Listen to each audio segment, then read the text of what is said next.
Get the 50 cal ready. It's the NBA Finals, and you know what that means. A new champion will be crowned. Legacies will be cemented. The torch passed from one team to another, and some of the most scorching hot takes you've ever laid eyes on. Today, we're gonna take a look at some of these takes. NBA Finals edition. The good, the bad, and the downright horrific. Arguably the best offensive backcourt in the history of the NBA. Jimmy High Roller is a top 5 basketball content creator, like YouTuber of all time. Shit, my fault, y'all, but Jimmy High Roller is him. I've been watching this dude for like 4 or 5 years, and then he be making banger after banger, like he be looking like advanced stats like we don't even know about, like games from like back then. Like, bro, ain't nobody doing that. Like, this dude took like 3 or 4 days to make to do research of this game, like from way back then. He still found it. Like, that shit's crazy. Shout out to Jimmy High Roller though, one of the GOATs. NBA and Luka Doncic and Kyrie Irving. This is a history. Today's video is sponsored by Wenskiii and or Actives for the 2020 off your next month of orders. So far, the 2024 NBA Finals have been a bit one-sided. And with my rotten team on vacation for the last 2 months, I unfortunately have no dog in this race. Instead, I cope by watching other fans viciously duke it out while their team fights for NBA supremacy. And almost as entertaining as the finals itself are some of the takes and opinions that emerge from said duking. And here are some of the more interesting ones I came across. Now, our first take comes from a fan that says that if the Celtics win the finals, Luka Doncic should still be considered for the finals MVP. Now, my friend, I know you're in a... Losing in the finals is not an easy thing to go through. I mean, being a Blazers fan, I personally wouldn't know the feeling, but I assume it's gotta be painful. But I do know where you're coming from, because LeBron's my favorite player, and I had to watch this. The 2015 finals. If anyone tells you basketball is a 5-on-5 sport, they're lying. Because I had to watch this man get jumped 5v1 versus one of the greatest teams in modern times. With Timothy... The 16 to 17 Warriors, when KD joined the Warriors, is probably the best team of all time. And I don't care what people say, they're beating the 96 and 97, 98 Bulls. I'm calling that right now. The Warriors in 6 against the Chicago Bulls against the GOAT Michael Jordan. Oh shit. Mozgov and Curry's better than whoever point guard they got. Klay Thompson is not better than Michael Jordan, so that goes to Michael Jordan.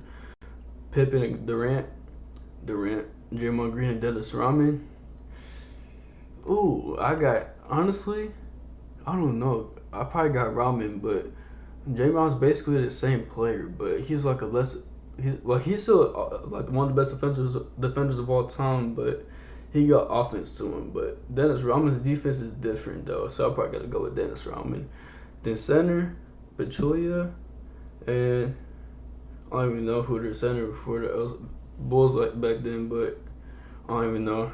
I don't know. So it's just a toss up, but I got the Warriors in 6 though. I got the Warriors in 6. J.R. Smith by his side. LeBron dragged this series to 6 games while averaging 36 points, 13 rebounds, and 9 assists in the series. And while watching Matthew Dellavedova nearly go into cardiac arrest trying to chase Stephen Curry around for 40 minutes, many fans asked the question. Curry's the best point guard of all time. He's better than Magic Johnson. Even if the Cavs lose this series, should LeBron still receive Finals MVP? He's clearly the best player on the floor. The answer was no, and it will always be no. Instead, the award went to the man who was guarding LeBron. To give some perspective on how LeBron nearly single-handedly willed the Cavs to a championship in 2015, here is a breakdown of how much he was contributing to his team in that final series. By himself, LeBron accounted for 38% of the Cavaliers' points, 56% of their assists, 28% of their rebounds, 60% of the total points generated throughout the series, and was able to win 2 games. So far in the 2024 finals, Luka single-handedly makes up for 33% of the Mavericks' points, 40% of their assists, 24% of their rebounds, and 48% of the total points generated by the team. It doesn't matter how well a player plays in the finals. You have to win it to even be considered for the finals MVP. The award is for the best player on the winning team, not just the best player in the series. And if LeBron's performance in the 2015 finals didn't warrant a finals MVP despite the loss, I'm not sure if anything ever will. Now here's a take for all the Celtics fans out there. This fan says that a championship for Boston this season would make Jason Tatum better than Paul Pierce. I do agree with that, I ain't gonna lie, but Jason Tatum, I think, is a better three-pointer than Paul Pierce, and then like he already had like a better like career, like started from like year 1 and year 6. I think Jason Tatum got a better career than Paul Pierce, even though I never watched Paul Pierce play, but I just think Jason Tatum is better. Just because I watched him and I didn't watch Paul Pierce back then, so I had to take Jason Tatum. Begin by saying Paul Pierce has become one of the most underrated stars of the past. His resume doesn't quite stack up to some of his peers of the 2000s, but Pierce was a really good player and a cornerstone to the Celtics franchise for 15 years. Some moments and opinions he's had over the last few years have kind of skewed the public's perception on him, but that doesn't change how awesome he was as a player.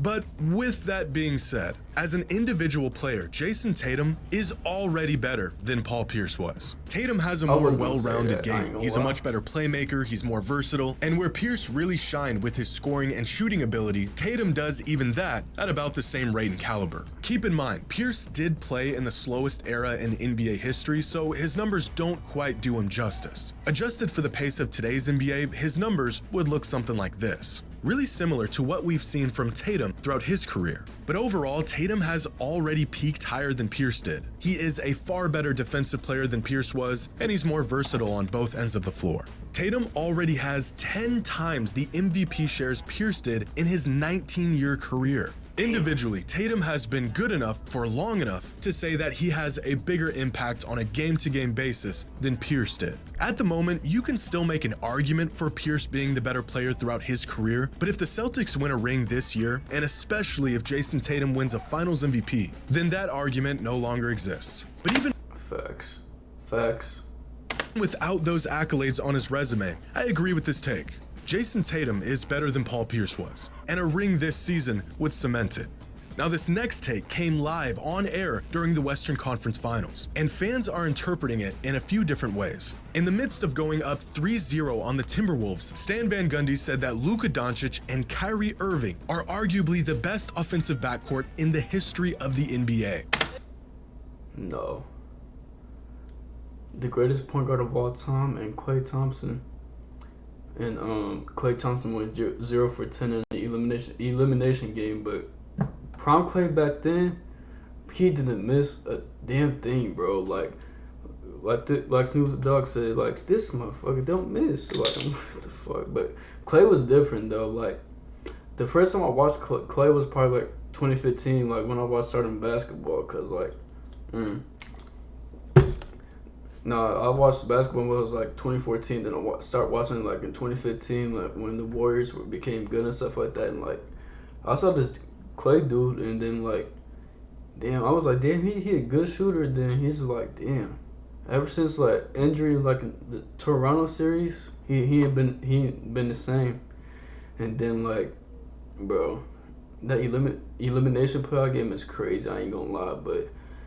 By the way, he unfollowed the Warriors and he took down the post from the 2022 NBA Finals. He might leave the Warriors, I ain't gonna lie, but he's probably like a top 5 shooter of all time in my eyes. But damn, the downfall of Klay Thompson needs to be studied. Well, it's already studied, but it needs to go deeper and deeper. Even though like he tore his ACL like 2 or 3 times, and he was out for like 2 or 3 seasons, which is crazy. All right, let me stop talking. They have 2 guys that are pretty electrifying as well. Yeah, and Minnesota's top-rated defense is going to be challenged trying to slow them down. Arguably the best offensive backcourt in the history of the NBA in Luka Doncic. and Kyrie No. Did you say history? Now, Luka and Kyrie have only played about 70 games together, and Steph- this is their Steph first and Clay. postseason playing together, and they haven't really accomplished much in the grand scheme of things, and about a million other reasons why this sounds crazy at first. But Stan wasn't implying anything about success or accomplishments, just simply as an offensive duo, Luka and Kyrie might be the best backcourt we've ever seen. And if we're just talking about offensive ability, then there really aren't many backcourts that stack up against this one. That short list may include 2018 Harden and Chris Paul, 2021 Harden and Kyrie. If we consider Luka to be a guard, then surely LeBron and Kyrie in 2017 would be considered a backcourt duo as well. Manu Ginobili and Tony Parker were pretty damn good. This fan might be onto something with his choice of the best backcourt of all time. And of course, the two elephants in the room, Steph Curry and Klay Thompson. For the sake of this argument, if we ignore the accomplishments and the time these duos played together and just approach this from the aspect of offensive ability and production, then Luka and Kyrie are actually in the conversation for the best offensive backcourt in NBA history. Taking the best versions of each of these backcourts throughout the years and looking at some of their numbers like points per game, total points generated per game, this statistic factors in assists to their total offensive output, shooting efficiency, and their offensive impact through offensive estimate. See, this is the shit I'm talking about. Like Jimmy Harbaugh, he do all these statistics and stuff like that. Like he actually takes time to do this, and he's like dedicated. I'm like, bro, shout out to Jimmy Harbaugh, bro. Like. Plus minus, Man, then it's pretty tough to Shout out choose to just Jimmy Harbaugh. one backcourt out of these five. Luka and Kyrie are the most productive, and they're just about as impactful offensively as these other backcourts. But once you factor in the shot making, scoring versatility, gravity, and all the little things that make a player special offensively that the numbers might not account for, then you could definitely make an argument that Luka and Kyrie are the most offensively talented backcourt in NBA history. Now, as to how good they are, well then if we can't use accolades and accomplishments, and this is just an eye test kind of thing, then that's pretty subjective. Steph I think I'm gonna start cutting carbs. I need to drop my belly fat. If you want to drop, and Klay were good enough to win 4 titles together, but I guess you could say that as a backcourt, they weren't as good at basketball as the combination of Luka and Kyrie. Harden and Kyrie were really good at basketball, but they didn't really play together all that often. And it feels a bit wrong to not at least consider that within this discussion. Once you start to factor in what these backcourts actually did together, this entire discussion changes very quickly. But in terms of exactly what Stan Van Gundy was referring to, offensive excellence, then Luka and Kyrie are, in fact, arguably one of the best backcourts the game has ever seen. Our next take is one of the more unhinged takes I've seen recently.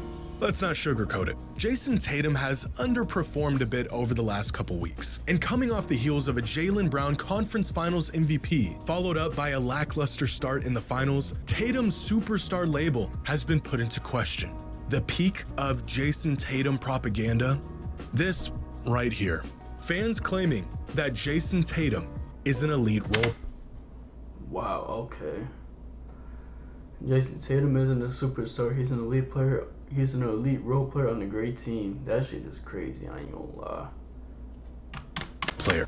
Oh shit. The LeBron James of Tobias Harris's, if you will. And this take is missing so much context that I almost want to start rooting for the Celtics purely out of spite. Since the start of the conference finals, which is when this discourse really started to gain traction, Tatum has been averaging 26 points, 7 assists, and 10 rebounds a game on 52% true shooting while winning all 6 games. Those are all NBA numbers in the playoffs, and people are calling him a role player. In fact, there have only been 7 players in the history of the NBA to make it past the first round while averaging these numbers in a playoff run.